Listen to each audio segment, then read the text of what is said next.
मिश्रा परिवार की सबसे लाडली सदस्य थी अनीता, घर में सबसे छोटी और सबकी दुलारी।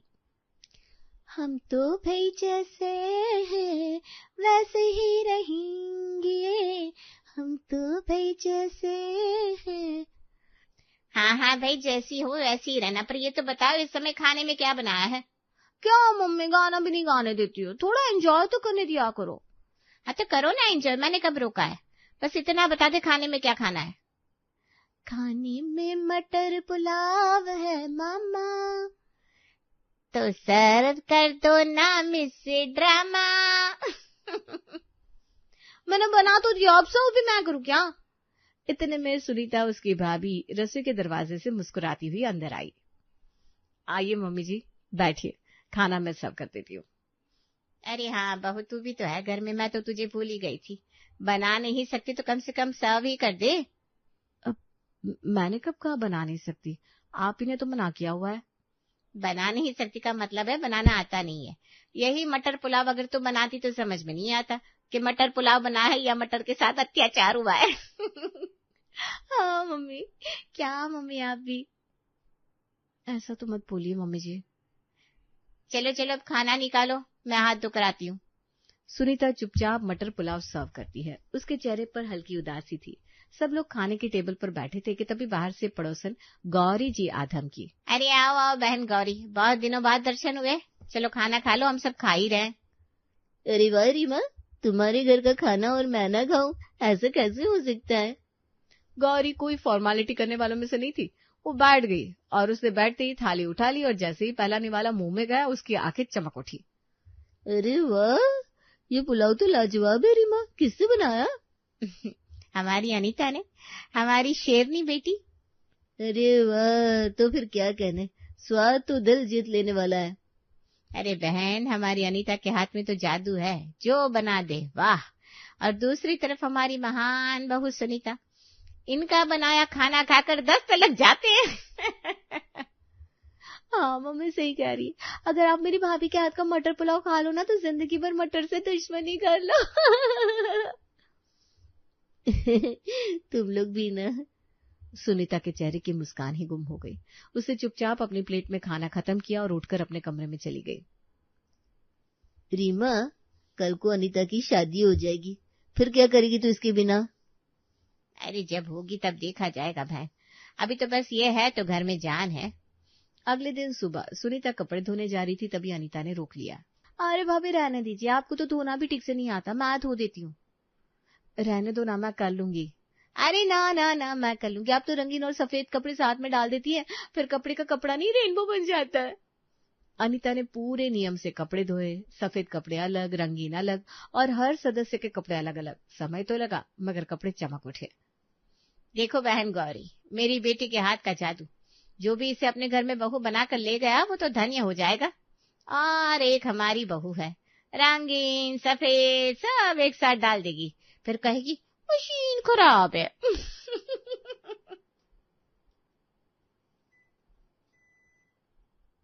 हाँ भाभी, याद है ना वो दिन जब आपने पापा की सफेद बनियान को नीला कर दिया था?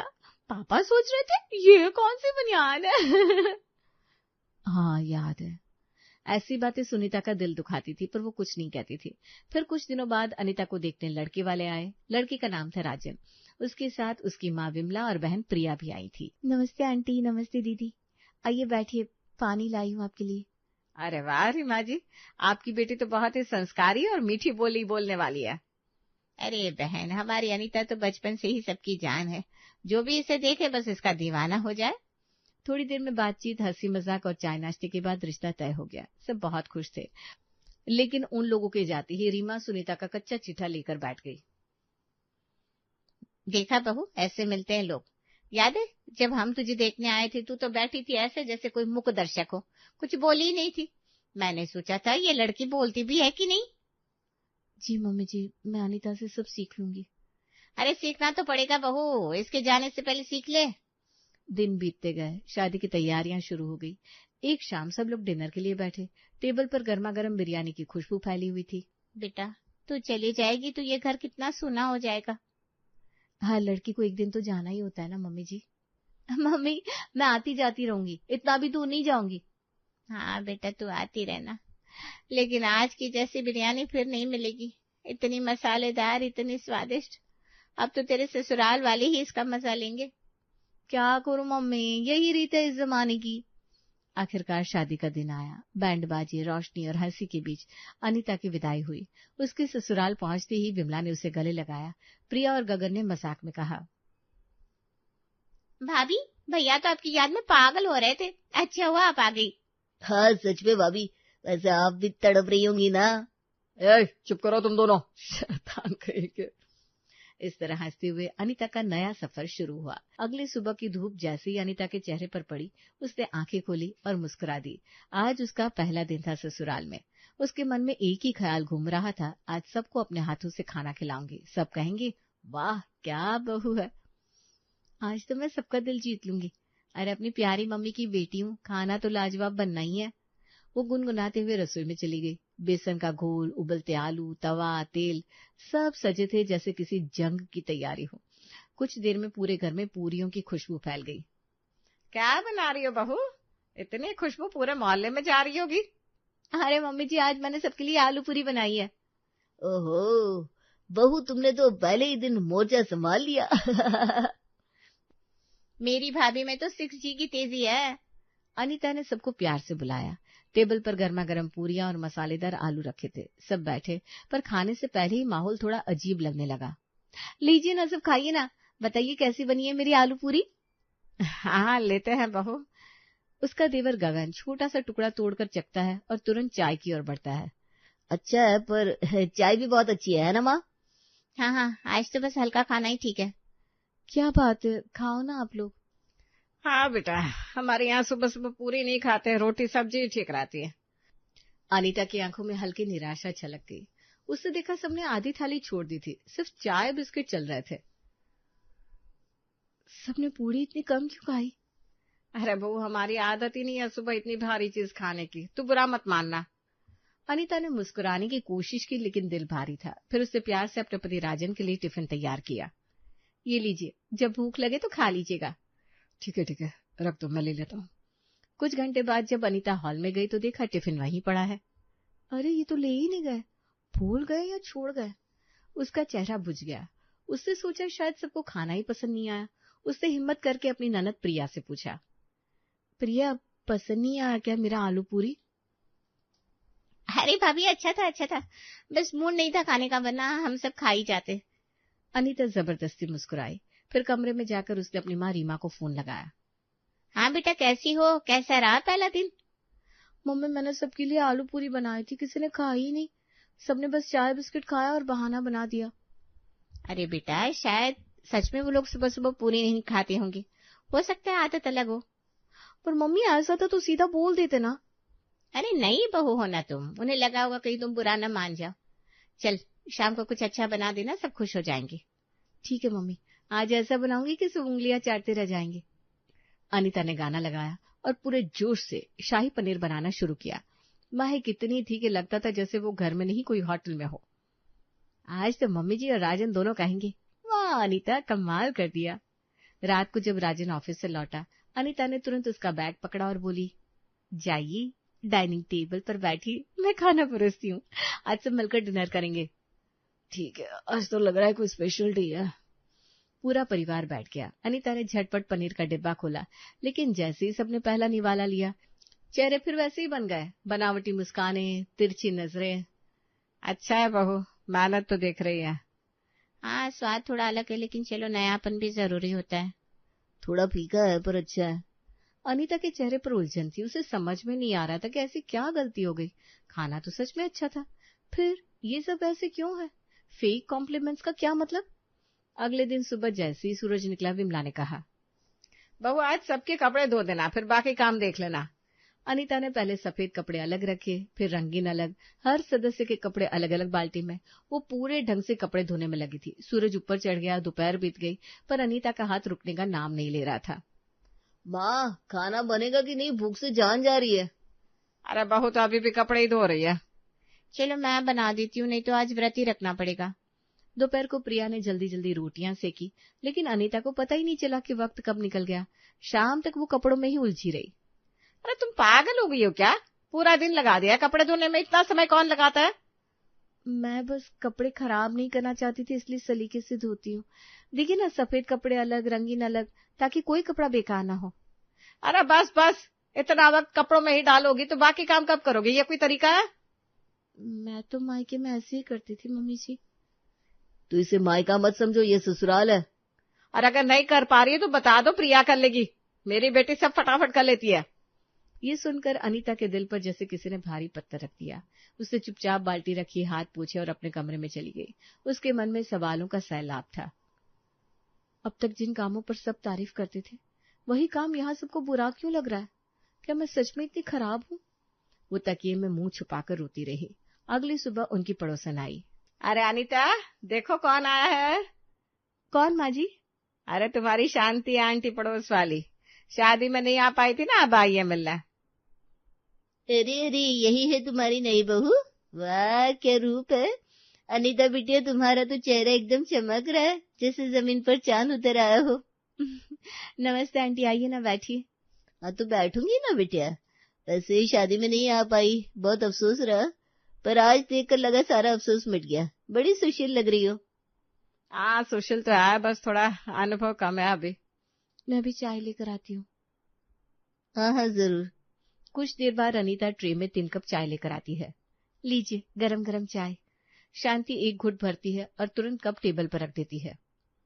अरे ये क्या बनाया बिटिया ने? ये तो सिर्फ दूध ही दूध है, चीनी जैसे गुमशुदा हो गई इसमें। हाँ थोड़ा फीका तो है। थोड़ा? अरे इसमें चीनी नाम की चीज ही नहीं है, और दूध इतना जैसे फ्री का होता हो।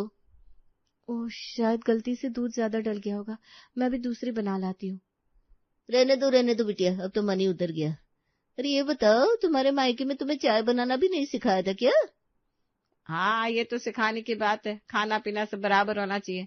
ज्यादा मीठा या ज्यादा फीका दोनों ही अच्छे नहीं लगते। जी, अगली बार ध्यान रखूंगी। हाँ हाँ रख लेना, वरना मेहमान भाग जाएंगे तुम्हारे हाथ की चाय से। दोनों जोर से हंस पड़ती है। अनीता मुस्कुराती है, पर उसकी आंखों में नमी उतर आई थी। मेरे मायके में तो सबको दूध वाली चाय ही पसंद थी। वहां कभी किसी ने शिकायत नहीं की। यहाँ सब कुछ उल्टा क्यों है? कुछ दिन बाद घर में राजन के पुराने दोस्त और उनका परिवार आया। अनीता ने सबके लिए नाश्ता और कॉफी बनाया। चलो आज मैं सबको खुश कर दूं, जैसे मायके में सबको करती थी। वो ट्रे लेकर आती है और बेबाकी से कहती है, अरे क्या चुटकुले चल रहे हैं, हम भी तो सुने। किसी की टांग खिंचाई हो रही है क्या? सब मुस्कुरा देते हैं, पर ये एक्स्ट्रा अपनापन किसी को राज नहीं आया। बहू को कहो जरा धीरे बोले, ये कोई मायका नहीं है। मेहमानों के सामने इतनी खुलकर बात कौन करता है? अरे तो थोड़ा ढंग से बात किया करो, ये सब मायके वाले अंदाज यहाँ मत लाओ। पर मैं तो बस बात ही कर रही थी, प्रिया भी तो।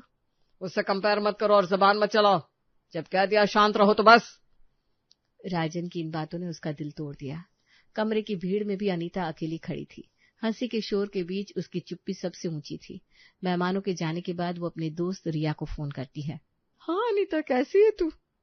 कैसी रहूं रिया, यहाँ सबको मेरे हाथ की हर चीज में कमी दिखती है। मैंने जो भी किया किसी ने नहीं सराहा। अरे पगली, तू तो हर लड़की की कहानी बोल रही है। ससुराल में कोई तारीफ नहीं करता, सब बस गलती ढूंढता है। ये तो रिवाज है जैसे। अरे पर क्यों? मैंने सोचा था सबको खुश रखूंगी तो मुझे भी प्यार मिलेगा। प्यार मिलेगा पर वक्त से, तू बस सब्र रख। और हाँ, रो मत। तू हमेशा मुझे समझाती है। चल ठीक है, अब रोऊंगी नहीं। देखना एक दिन यही लोग मेरी तारीफ करेंगे। कुछ दिन बाद प्रिया का जन्मदिन आया। आज तो मेरी बच्ची का जन्मदिन है। हाँ माँ जी, मैंने सोचा है सबके लिए अपनी स्पेशल बिरयानी बनाऊंगी। मायके में सबको बहुत पसंद थी। वाह भाभी, थैंक यू।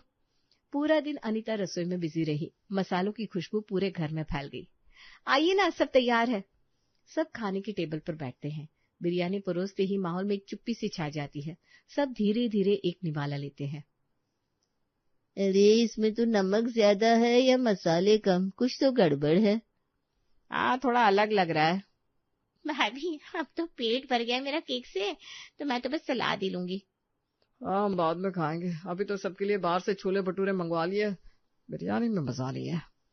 अनीता की मुस्कान वहीं ठहर जाती है। उसके सारे जतन ठंडे पड़ जाते हैं। वो बिना कुछ बोले सबकी प्लेटें उठाने लगती है, लेकिन उसने ठान लिया अब वो राजन से डायरेक्ट बात करेगी। राजन, क्या मैं कुछ गलत करती हूँ? हर बार जब भी मैं कुछ अच्छा करने की कोशिश करती हूँ सबको शिकायत क्यों होती है? अनीता, मैंने बहुत काम किया है, आज झगड़ा शुरू मत करो। मैं झगड़ा नहीं कर रही हूँ, बस पूछ रही हूँ। क्या मैं इतनी बुरी हूँ? बुरी बुरी कुछ नहीं हो, बस थोड़ा ढंग से रहना सीखो। ससुराल है, सबकी पसंद अलग होती है। सो जाओ अब। वो लाइट बंद कर देता है और सो जाता है। अनीता चुपचाप बिस्तर पर लेट जाती है। फिर वो उदास मन से फोन उठाती है और अपनी माँ रीमा को कॉल करके सब बताती है। बस बस, अब और नहीं सुनना मुझे। तू तुरंत वापस आ जा अनीता। अगर उन्हें तेरी कदर नहीं तो वहां रहकर अपमान क्यों सह रही है? हमारी बेटी कोई नौकरानी नहीं है जो सबकी पसंद के पीछे भागे। पर माँ, शादी तो निभाने के लिए की जाती है ना। समझने की कोशिश में खुद को खो मत देना बेटा। पर अगर दिल बहुत टूटे तो घर लौट आना। हमेशा के लिए दरवाजा खुला है तेरे लिए। रीमा फोन रख देती है। अगले दिन अनीता विमला को फोन पर बात करते सुनती है। अरे हमारी बहू बुरी नहीं है, पर हमारे ढंग से खाना पकाना ही नहीं जानती। जहां हमें तड़का पसंद है वहां वो बिना तड़के की दाल बना देती है। जहां हमें बासमती चाहिए वहां रोज वाले चावल परोस देती है। प्रिया के बर्थडे पर बिरयानी बनाई थी, एकदम फीकी। भाई हमें तो मसालेदार पसंद है। विमला उसकी हर आदत का जिक्र करती है। अनीता वहीं खड़ी सब सुन रही है। उसे अचानक एहसास हुआ, यहाँ कोई गलत नहीं है, बस सबका नजरिया अलग है। उसे जाने क्यों अपनी भाभी की याद आ गई। उसने उन्हें कॉल लगाई। अरे अनीता, आज मुझे कैसे याद किया? कैसी है तू? भाभी, मुझे आपसे माफी मांगनी है। मैंने आपको बहुत कुछ कहा था पहले, पर अब समझ रही हूँ आपके साथ भी वही हुआ होगा जो आज मेरे साथ हो रहा है। अरे पगली, हर लड़की ससुराल में एडजस्टमेंट ही करती है, और बिना शादी ये कैसे पता चल सकता है? जब मैं यहाँ आई थी ना तो मैं भी सोचती थी मैं सब सही कर रही हूँ, लेकिन यहाँ का सही अलग था। हर काम का अपना स्वाद, अपनी भाषा, अपनी चाल होती है। हमें वही सीखनी पड़ती है। सच्ची भाभी? हाँ, और याद रख, तू बुरी नहीं है, बस नए माहौल में नई मिट्टी में जड़ें जमा रही है। वक्त लगेगा पर फूल जरूर खिलेगा। मैंने तो जमा लिए, अब मेरी सास मुझे पसंद करने लगी है। दोनों हंसने लगे। उस रात अनीता ने खुद से वादा किया, अब मैं बस इस घर को समझने की कोशिश करूंगी।